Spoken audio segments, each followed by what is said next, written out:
No, success is the ultimate revenge. What do you think this book is for? What do you think all my taxi ads out there are for? You know what I mean? It's for my enemies. So it is still revenge. Yeah. It's all for my enemies. It's amazing because it is a motivating thing. It's I so know. human. Revenge is so motivating and people underestimate it and they're like, it's toxic, it's bad. And I'm like, I do everything for my enemies. Like, God, this could be the insight that drives all of us. Maybe it is. Do you know what I mean? It's just you're petty as hell and you just gotta like. I can be petty and magnanimous at the same time. So we just had Katie Sturino on the podcast, and I got to tell you, this is going to be a good one. Katie is an influencer, an entrepreneur, and a novelist. This book is coming out in June. The thing that really is startling about her story is that she's clearly letting it all hang. That is part of her brand, vulnerable, authentic. But she's an introvert and she has fear and anxiety, as do many of us. But she's able to push past that and just go for it. And in those moments, the other thing that struck me is that she sort of recognizes luck and opportunity and trusts her gut and goes with pivots that may not have been planned. And that is like Ina Garten, she told me, which is kind of an interesting tidbit because like me, she doesn't actually like to cook. So you're going to want to tune in because Katie, it's a really good one. Okay, so Katie, you're going to be the first one to go on the show, and I'm so excited that you're here. I'm so happy to be here. You know what I've discovered about you? I mean, I know you as a neighbor and a friend, but now I'm like deep into the Google universe and, watching all your various videos.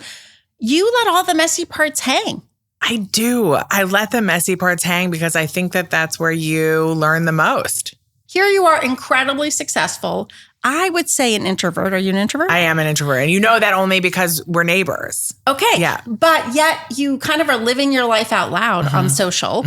And you're an incredibly successful entrepreneur on top of it, right? I think that would surprise people about you. I guess. I feel like a lot of people are introverts that put themselves in these roles. And maybe it's their way of being able to be social is like doing the things that they're more comfortable with. And I'm not sure. I don't know why I'm like this. Is that you leaning into your fear? Right? I don't know.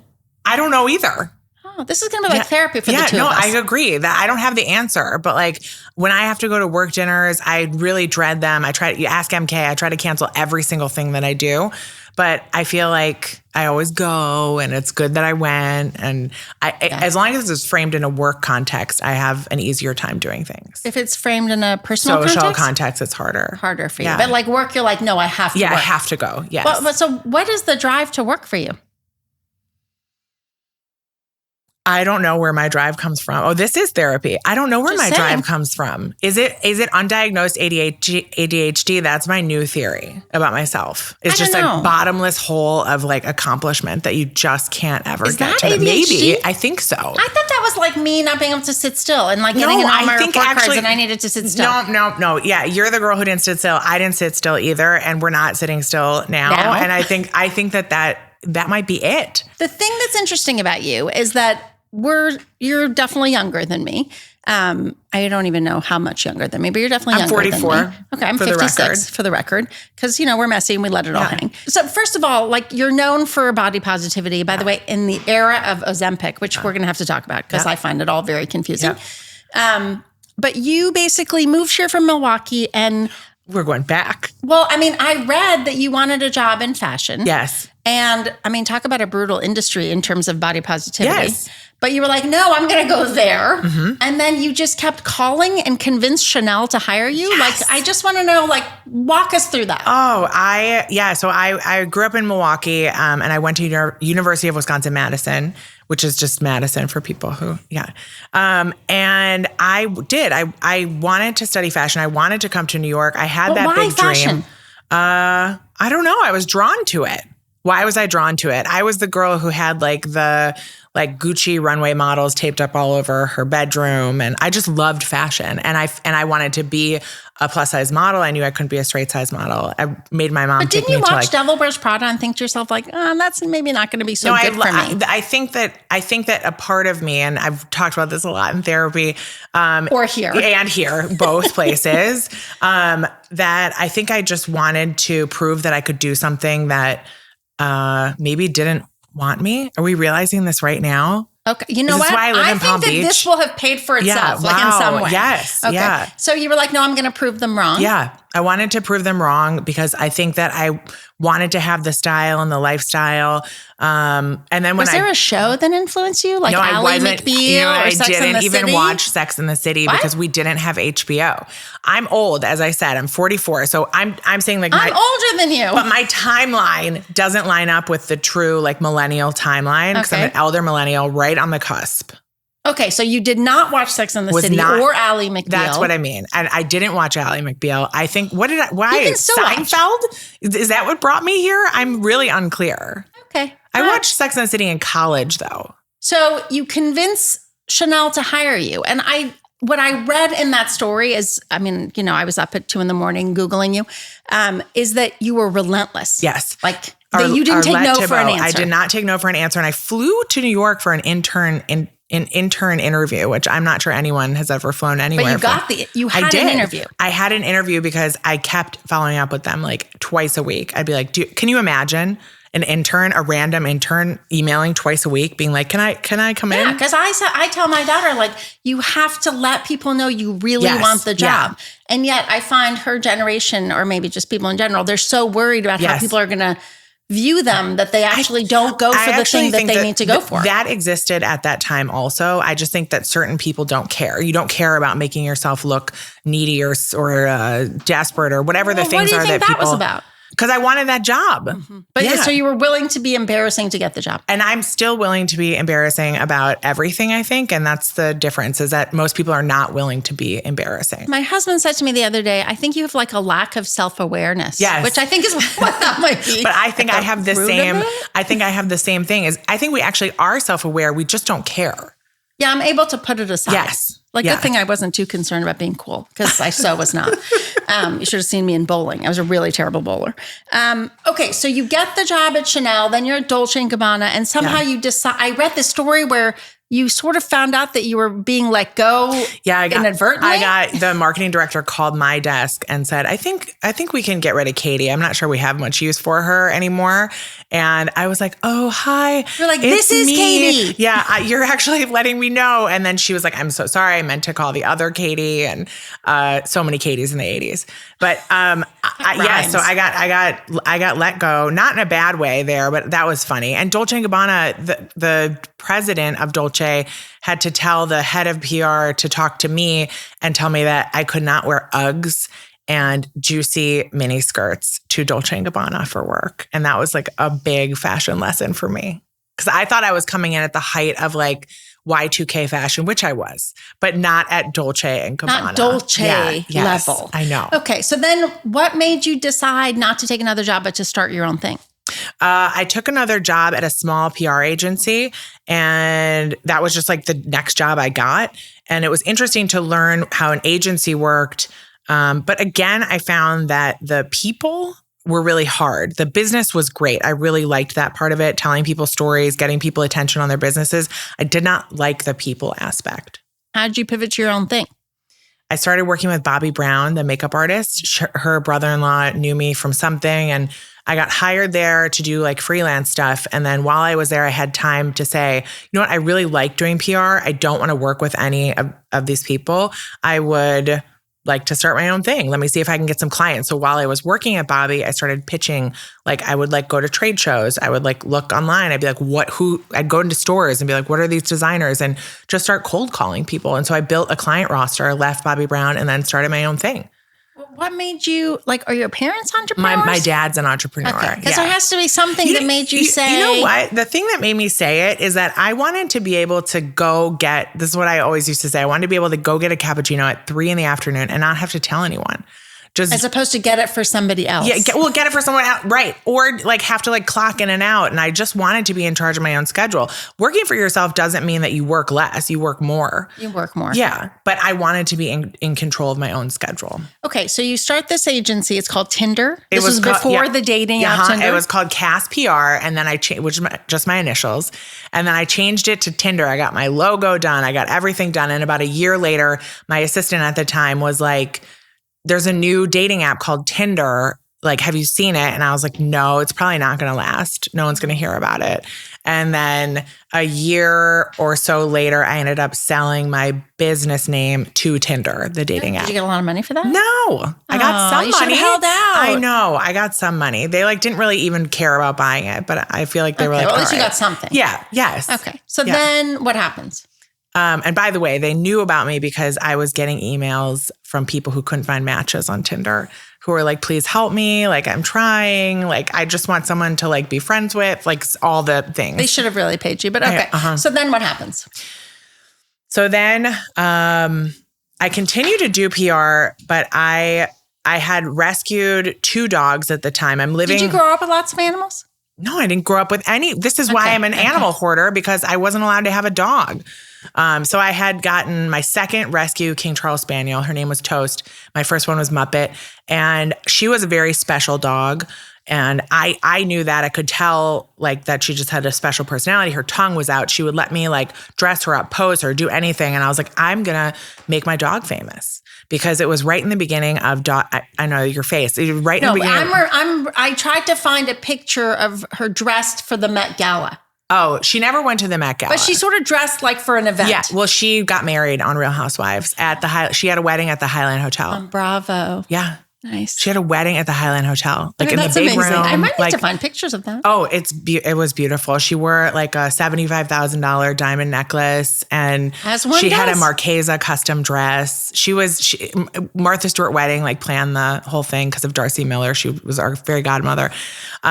Anyway, so we had that big wedding with Toast. But before that, I saw that dogs were becoming popular on like Instagram in a way that was different. It was more like a business. And I was like, I'm going to apply my PR skills and make my dog famous. So I started like pitching her out, bringing her into like brand offices. And this is while you were running your business. Mm-hmm. So you're like, so I was doing full-time client stuff, and then also being like, I'm going to make my dog famous. Yes. And then when that started to get lopsided and I started to get way too much Toast work, I started to cut back my PR business and then ultimately ended it. Okay. So this is an interesting thing about you, because I also would say, as I sort of read through your background, that like opportunities show up, but you recognize the opportunity when it shows up. Do you know what I mean? It's like these two things converge. Yes. Toast takes off and you don't say, oh, you know what? I should somehow flip this and go become Anna Wintour. Like, you're not set on some way. No. You see that opportunity. You're like, wait, this is a sign. Yes. That's what Ina Garten said in her book. She said, be ready when the luck comes. Because I don't know, it all lines up. It has to be luck. And yes, I recognize an opportunity because you can feel if something is working, and you can feel, and like, when you're to trust your gut. Yes. I always trust my gut, even though people are always telling me I'm wrong. It's so interesting because I was recounting the story that I read about you. And I was remembering that in college, people used to say to me, you should go into PR, because I would throw parties at nightclubs and never for money, of course, because I wasn't focused on that. I'm not sure why. And people would be like, you should go into PR. And I'd be like, what do you mean? Are you saying like I'm a dumb party girl? Like I didn't understand like that was a sign. Well, PR gets a really bad rep. I just want to say this for all the publicists out there. You get a really bad rep as being kind of like a dumb girl, PR girl. It's like a very misogynistic point of view, but publicists make the world go round. By the way, I now say to people all the time that I think that is the best job. And so that's kind of an interesting point you make, because I would say to you that I have met many PR people who've ascended the ranks because of the proximity that being in PR affords you, right? So they worked for Jack Welch, or they worked for somebody really senior. Yeah. And so that relationship allows them lots of visibility, but also the relationship, right? And I would tell a lot of people now that they should really have gone into corporate communications or publicity or PR. Yeah. But my point was less about that's not a good job, but my own lack of imagination at having seen that as a sign. Yeah. But you did see it as a sign. Yes. You were like, Toast, I'm leaning in. I was like, we're going to do this. There were like 3 famous dogs at the time. And I was like, we're going for it. And I'm crazy like that. Like, I don't have small dreams. I have big dreams. So I'm like, we're going to do it big. We're going to get her on the morning shows. She wrote a book. That. Yeah. Like she wrote a book. She did. Yeah. HarperCollins, real publisher, not self-published. And, so what makes you dream big? It's just how my brain works. Is that like, what does that mean? I don't know. It's just, it's a difference I find in my brain where someone says, I'm going to do this, and maybe they have a lot more reality probably in their point of view, or their dreams have more reality. They're grounded in reality. I am not grounded in reality at all. What's your dream now? What's your big dream now?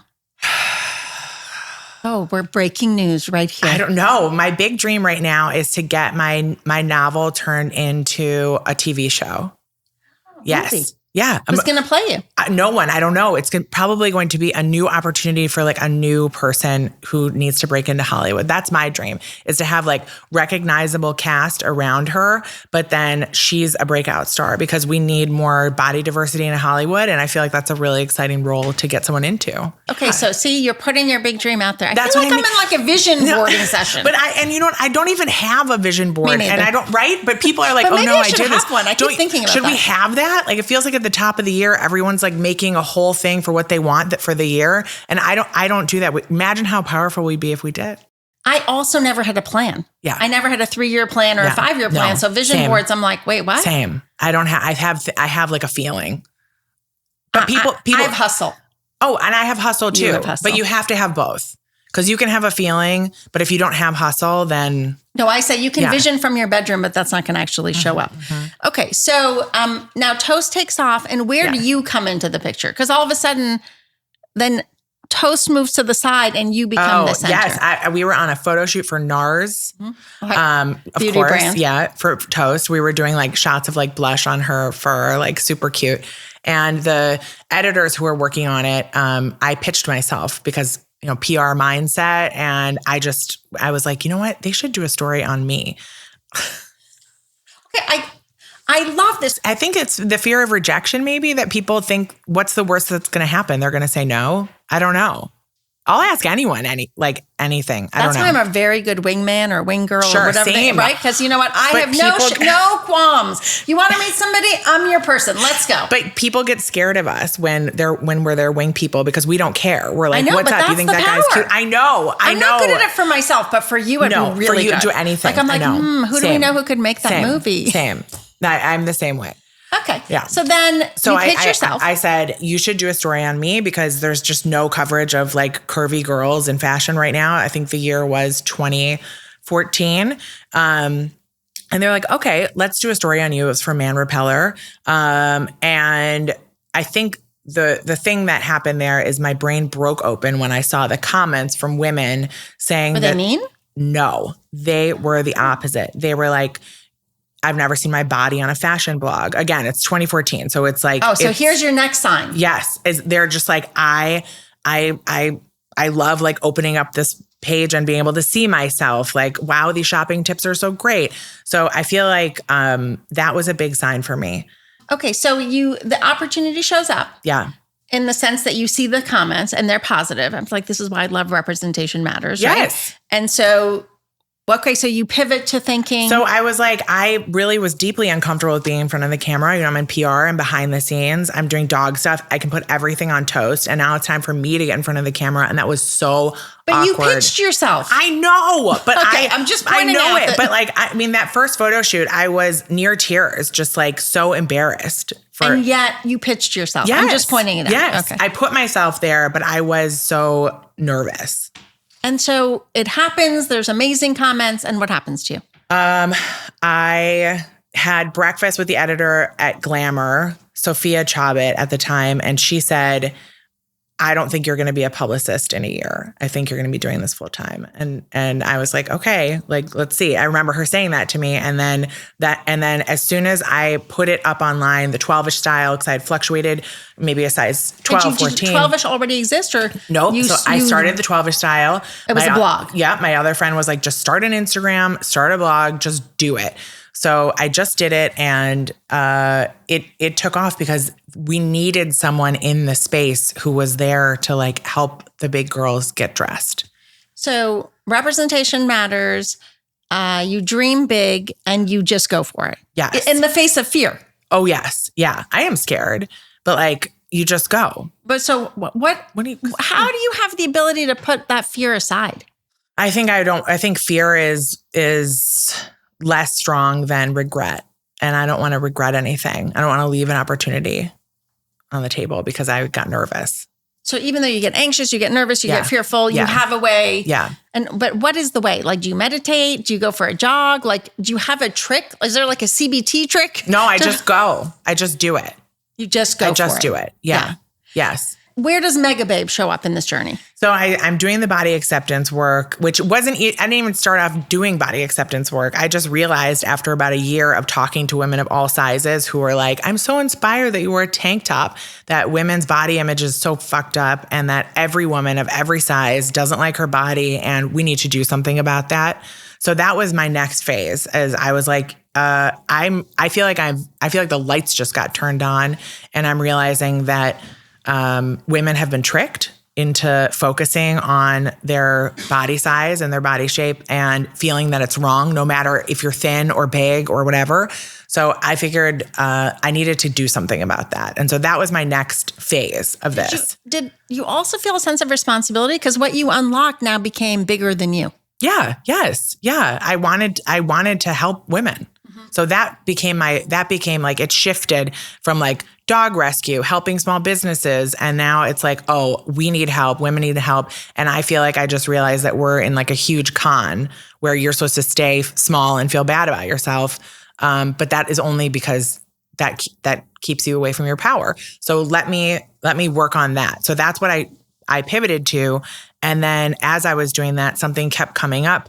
And it was chafe. It was thigh chafe. And I talked to my followers. Okay, what is that? Because some people may have no idea what you're talking about. I know all the thigh gaps out there may not understand. Okay, well, you're also going to have to describe what a thigh gap is because somebody could be listening who is not familiar with fashion terms. You're correct. So in the year 2016, which is when I started talking about this to myself,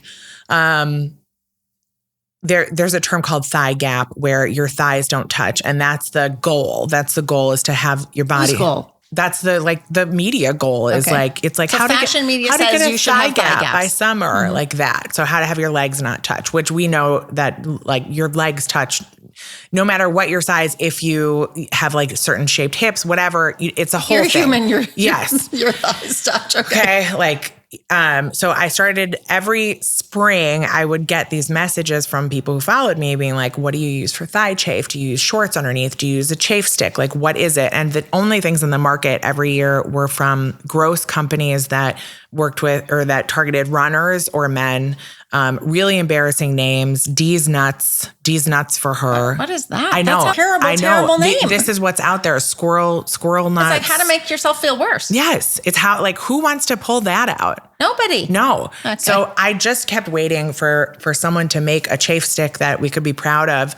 And no one was doing it. And then that was, I guess, we're discovering that's my next sign. That's your thing. Yes. All these signs show up for you. Yes. Well, because I'm like, if no one's going to do this, I guess I'm going to do this. No, that's not what most people think. But okay, that's definitely what Katie Sturino thinks. Okay. I guess that is how I think.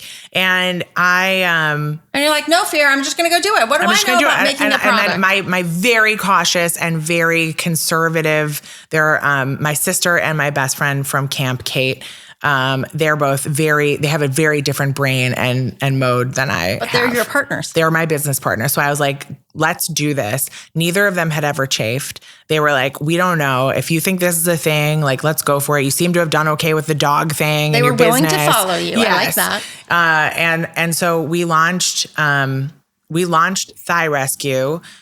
I would say it took us probably like 7 months to get the product from like the lab to our website. And what was interesting is that when I started telling people about that we were going to launch a chafe stick, I started hearing a lot of no's. We met with manufacturers who said it wasn't going to be a big enough business for them to like even make the minimum for us. We met with one guy who said if we didn't put an anti-cellulite product in the stick, that women wouldn't buy it. And they've all been proven wrong because I see the ads on every taxi that I take in New York City. Thank you. Yes. Right? And yes. Target and Walmart. Yes. Target, Walmart, Ulta. Like this is not a small company. No. I just want to explain. I mean, it is small compared to the category. That's how I always say it. What category? You created a category. I mean, we created a category, but we sell in the deodorant aisle of Target where everyone else is like $1 billion conglomerate. Like we're the only self-funded. Is that the sign that we're seeing next? What do you mean? I just mean $1 billion company. Okay, sorry, I'm putting it out there because we dream big. I've been putting it out there since we launched my parents' garage. I stood there, literally, like we pushed go on the website, and I was like, "Is P&G at the door yet?" Like I've just been waiting. But we launched. We had to make a minimum of, I think, 10,000 units of each product. That's not a small amount of product. Yep. We put it in my parents' garage, and we thought, "Is anyone going to buy this?" I have no idea.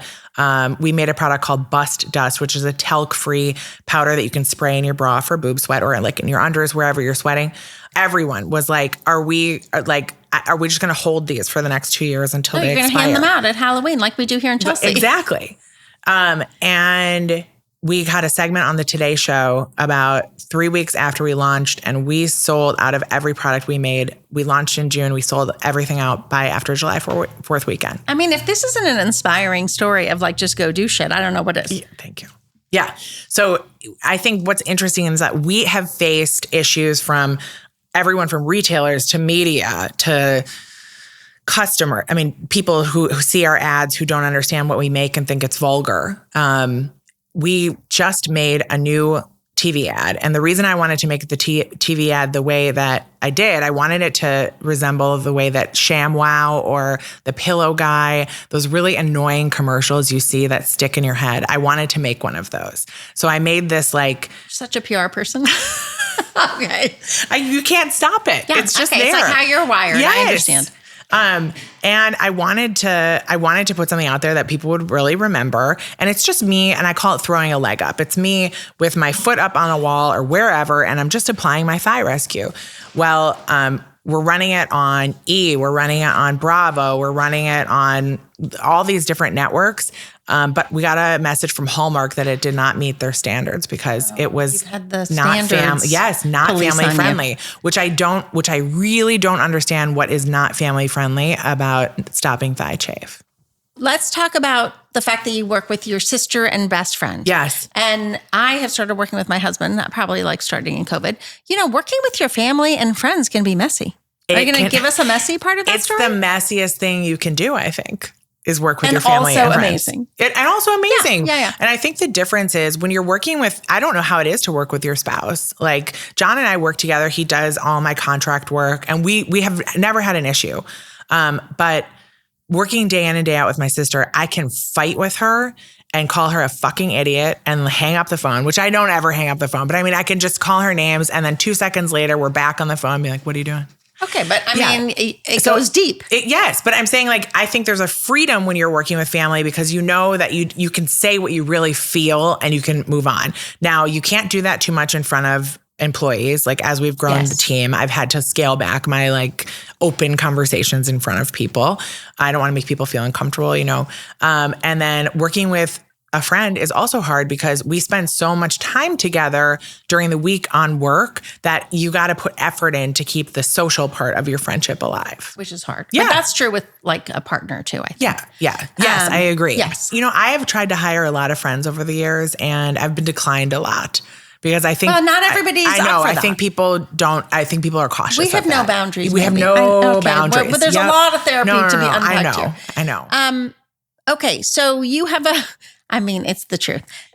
Okay, we're going to talk about the book that I have not had a chance to read. And you know that makes me really anxious. So thank you for not giving me the book earlier. I'm going to hold that against you for a long time. You wrote this book that's coming out in June. Yes. I've noticed that you're giving a lot of things away to get people to buy books. Yes. Because by the way, writing a book is hard. But oh my God, getting people to pre-order a book, it's like a nightmare. I think I'm going to talk about my book, but I want to talk about the book process and pop some bubbles out there for anyone who's like has a fantasy of writing a novel and being like, you only do tough things. I mean, I'm doing a tough thing. Let me just say, doing a podcast is really, really hard. Doing a podcast is really hard. I did it for 4 years and it's really hard. It's really hard. Yes. I don't know why everybody keeps thinking like you're just doing a Zoom in your bedroom. No, it's not. So I know that, but that's how they feel about influencers as well. It's so much work. But I always say in the back of my head, I could always be doing something else, something worse. Okay, we're coming back to your book. Okay. Bring us back. Sunny Side Up. It's a book that I have wanted to write since I got divorced. It's the rom-com that I wanted and I needed when I got divorced. It's about a woman who... No, sorry. I read you said I wanted to write a revenge book, but I decided over time I'm not writing a revenge book. I'm writing a rom-com. Did I say that? Yeah. I found that somewhere online. Because I didn't make that up myself. Okay. I don't know where I said it, but wow, that's true. Here's the thing about the internet. It all follows you. No, I did. I think when I first got divorced, I was like, one day I'm going to write this let's just be honest. Can I just say, I don't want to like make you feel like you're being on the spot, because I'm going to say, like, when people have done me wrong and I don't know the ins and outs of your situation, I also have those thoughts. We're all human. Yes. But we don't always act on them. It's like the letter you write and you burn. That's exactly it. And this book is not the letter I wrote and published. This is I'm saying, like, didn't burn and just put it in a book. Yeah. No, I ended up writing the story I needed. You know? How long did it take you to have that separation to be able to do that? 9 years. Okay. It was a long time. Yeah. But also, I actually think that having processed all that and gotten to a place where you can do this, you're going to be able to impact a lot more people. Oh, I couldn't have like gone on a media tour with this book like 2 years out. After? Yeah, because you're so raw and you don't even know how raw you are. I barely know how raw I was like yesterday. Yeah. Okay. The book is about a woman named Sunny Green, and she gets divorced at 35 and thinks her life is over. She ends up gaining a lot of weight. Her body's changed, and New York is a hard place not to be thin. I would think it'd be worse in LA. I don't know. Actually, it's interesting. It's different in LA. You can actually shop more plus in LA. That's a whole thing. Okay. But this is, so for the book, so she decides that she's going to throw herself into work, and she ends up launching a swimsuit line because she has a breakdown at Bergdorf's, going on this vacation with her girlfriends. She can't find a swimsuit that fits her. And so swimsuit shopping is kind of the worst, no matter what size everyone. you are. That's what I'm saying. Yeah. This is my whole point, is that it's awful for everyone. And so she ends up making a swimsuit line. And maybe she figures out how to start dating, and maybe she has 2 suitors, and it's a lot of fun. But what I did is I decided to bring the book to life, and I made the swimsuits from the book. What? I have a swim collab coming out the same God, when month. Is that launching? It's launching. Of course it is. In June, the same time as the book. And you can shop the suits from the book. I love that. I love it too. You're definitely a marketer at heart. Yes. Oh my God. What I think is interesting about writing a book is that it's not just selling the book. You have to sell, like, how can I say this? It's not just selling the book to the publisher. You have to get people to buy the book in pre-order. That's a huge sign of success, and it basically dictates whether or not people are going to put effort into promoting the book. Yeah, because the business is so broken. It's so hard. So it's like you don't just write a book and then put it into the world. Like, that doesn't exist that I can see anymore. Okay, and so give us a little preview. Like, why should we read the book? By the way, I did go on People Magazine, and there was an excerpt, so I did read a little bit.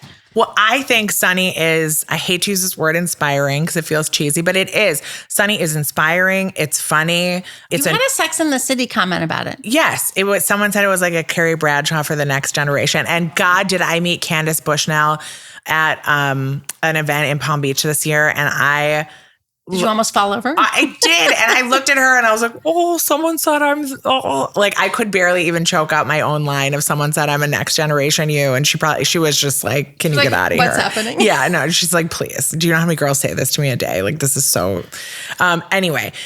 So yes, I think it is funny. It's inspirational. It's an easy beach read, and it's all about New York. Okay. Yeah. Well, which we both love. You're going to really, love it because a lot of our blog. I'm not going to be able to sleep again tonight. Yes. It's either because I'm doom scrolling and finding little excerpts about you, or I'm going to be reading your book now. No, you're going to like it. We need to talk about Oprah. Great. And we need to talk about Ozempic. I mean, I just feel like we need to talk about that because the two we O's. lived through all this moment of body positivity. Everyone's accepting of everything. We're having representation. And then Ozempic comes, and like literally all the body positivity people are like basically now hitting Ozempic because apparently being skinny is the thing again.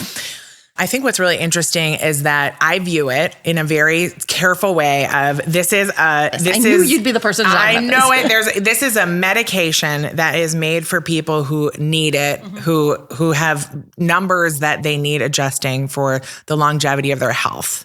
Like, that's what it was started for. That's what it started for. Now, the circus that has happened since then, that it's just like a shot for people who feel they need to lose 10 pounds and just want to fit into a dress. That's where the toxic part comes in. And I think that is why it's been like demonized and it's so polarizing. I wish that part wasn't part of it. I wish they were highlighting like the people's lives who have been saved because of the drug. Yeah, because I mean, if you're diabetic and you need your numbers changed, it's a thing. Yes. And by the way, I mean, far be it from me to judge even people who are doing it otherwise, but I did think it was interesting. Yeah. I mean, because, I think to myself, like, I'm so not perfect, so why am I going to judge you? But you're generous. But it's the truth. Yeah. I mean, really, we're all just harder on ourselves. Or at least I can speak for myself. I don't know. I think that there's a responsibility that some people have in the public eye to not perpetuate like a terrible time when everyone had to be like heroin chic. And I think that we're losing that in a lot of the people who are constantly photographed right now, the famous people. Come to Oprah. Yeah. Because you were on the Oprah show. Yes. I mean, and you had a moment here about Candace Bushnell, whatever, right? Yeah. Like, but Oprah. Yeah. I mean, I used to say like Oprah might be kind of like God. I don't know. That's what I said that to her. Because I'm pretty sure it was like a she kind of is. Like, I'm just like, who else is there? I don't know. Yeah. So they were doing a special on all the GLP-1 drugs, the Ozempic and all the other drugs. And they had the CEO of Weight Watchers, a woman named Seema Sistani. She was on, and she got really close to apologizing for Weight Watchers' stance on weight loss, because the nut here is that they're calling it, they're saying that obesity is something that you have like in your brain, in your body, that your brain is different from the way that some people's brains work. Okay. And that felt like a big unlock to hear. And she was like, basically almost said, we're sorry for the decades of pushing willpower on people who didn't have willpower, and just saying, hey, you should just eat less, move more, and like, you're going to be fine. And I called that out. And then she saw my video, responded to me without checking with lawyer. I always think that this is so cool. She didn't check with lawyers. She just got on the internet and started talking. And that moment, that exchange we had where she said, Katie, you know what? We are sorry. That was fucked up. Oprah, wow, I love that she was a leader who so genuinely. That's what I mean. Responded and to men that. don't respond like that. Male CEOs don't respond like that. Women don't either sometimes. That's fine, but I'm just saying like, I don't this want is to a take woman. away from her credit by just saying she was a woman, because the truth is we know tons of people who would not have done that. You're right. Well, she's that's special. A sign of leadership. No, she's a special leader, and who's no longer with the company. And that feels like a cliffhanger. Okay. We organized this big special with Oprah, and I talked with her for 8 minutes. I mean, yeah, Oprah. It's a long time. It's a long time. I know. And she said, and they did this special because of this interaction. So it was a 3-hour thing. And she was like, you started it all. Like, say what you got to say. It was, meeting Oprah was better than I thought it was in every single way. Okay. So, you're making me think about something, which is, I know you don't have a vision board or a long-term plan like me, but do you have a clear sense of what your why is? Like what drives you, your purpose? I do now. Yeah. What is that? It's to help women. Yeah. I just want to help women feel good about themselves. What do you think that's about? After like the lights came on and I realized that women are just all sitting alone feeling bad about themselves because society told them to, somewhere, many ways along the line. So interesting, right? And so did discovering that or leaning into that change your life? Yes, because it's just like everything is like my, sunny side up. This is for women. Like my Megababe, like it's for women to feel more comfortable. I made a hemorrhoid cream because I'm tired of, women who give birth. They don't even know the word hemorrhoid until suddenly you have a baby and you're like, what is that? So I want to bring these conversations to the front so we can all stop feeling so ashamed about normal things. Even the thigh gap conversation that we had, like that's up until like 2017, you're still walking around being like, I don't have a thigh gap. Like, no shit. Like, no one has a thigh gap. So it's just very few people. Yeah, very few people. And great if you do. There's nothing wrong with that. It's just, I feel as though we've been feeling bad alone, and I'd like to feel better together. I just want to ask again about one of the things that sort of came up earlier in our conversations, which is, do you know when you're in the messy parts? No, the thing that I find really interesting, especially when it comes to Megababe, I used to listen to a lot of like entrepreneurial podcasts and I hated them and I stopped listening to them because it's everyone just being like, I exited my company and I sold my company. And I'm like, no, I need to know about the times when you're like crying on the floor or like you just got rejected for the 5th time or like your manufacturer like sent 20,000 units with the wrong label printed. Like, I want those moments because that's what every day is. It's hard for being an entrepreneur. Oh my God. And I used to think that if you got into Ulta or Target or a big retailer, that it was game over. You were in, you got it. Like, your business is made. And that was just really the beginning. And that's like where your issue, what is it? Mo money, mo problems. Like, you just keep having bigger issues and things that you think would not be a problem, almost 8 years into the business, like you run into the craziest things, like tubes printed upside down, or manufacturers running out of like one single ingredient. And so what I'm saying is that and you're always fighting for your shelf space. It's not like it doesn't end. It never ends. So how many years have you been doing Megababe? It'll be 8 in June. Okay. And so you've stuck to it, which is a long time. It's not a short amount of time. No. And you listened to entrepreneurial podcasts and they didn't give you the advice you needed. So what is the advice you would give to somebody who's listening who wouldn't get it in those kinds of places? You never feel like you've made it. You never feel like that. Like, that's how I feel. I don't feel that we've like achieved and I think it's hard because I am always looking around at competition. I'm always looking around at brands that are funded. I will repeat again that we are self-funded. So we have no outside money. We have no board. We have nothing like that.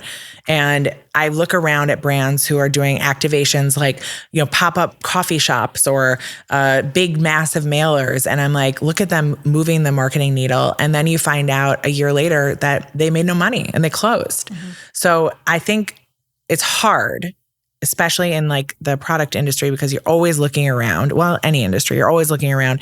And I think what they don't show you is important, which is that this is a mess. This whole business is a mess. And it's all a mess. It's all a mess. It's all a mess. And I think if people led more with the hard stuff, you would, I don't know, you'd have a lot more maybe empathy, just more forgiveness or empathy for yourself along the journey. Or even your customers, like bringing your customers in on the journey. All right. So we're going to do rapid fire. Okay. What is your favorite karaoke song or walk-on music? Oh my God. I have never been to karaoke and I would die of embarrassment. Okay. Walk-on music. Also just terrified. Yeah. Music. I'm not being short about this answer. I'm sorry. But like, if you ask me to DJ at the party, put the song on the radio, like in front of a crowd, it's one of my things where I'll just jump out of the car. Like, I just can't. Okay. Good to know. Yeah. Okay. I go with Girl on Fire. That's a great song. No, and that's a great answer. I'll just You're like, die. I'll melt into the floor. Okay, amazing. Yeah. What is the food you'd bring to a potluck? In fact, what is the food you brought to the longest table? Oh my God. Obviously, we probably... I see Johnny making a face, which means like, did you not bring food to the potluck? You know what? I think we went to Billy's. Like, we're all very honest. I think we went to Billy's and picked up cupcakes. Okay, that's good. Because I also would not cook. That's I would definitely do store-bought. Yeah. I mean, I'm going to go with it because it's close. I didn't cook. Yeah. Okay. Oh, cook, no. No. Alternative career. If you weren't doing this, what would you be doing? So glad you asked. A facial recognition specialist for the FBI.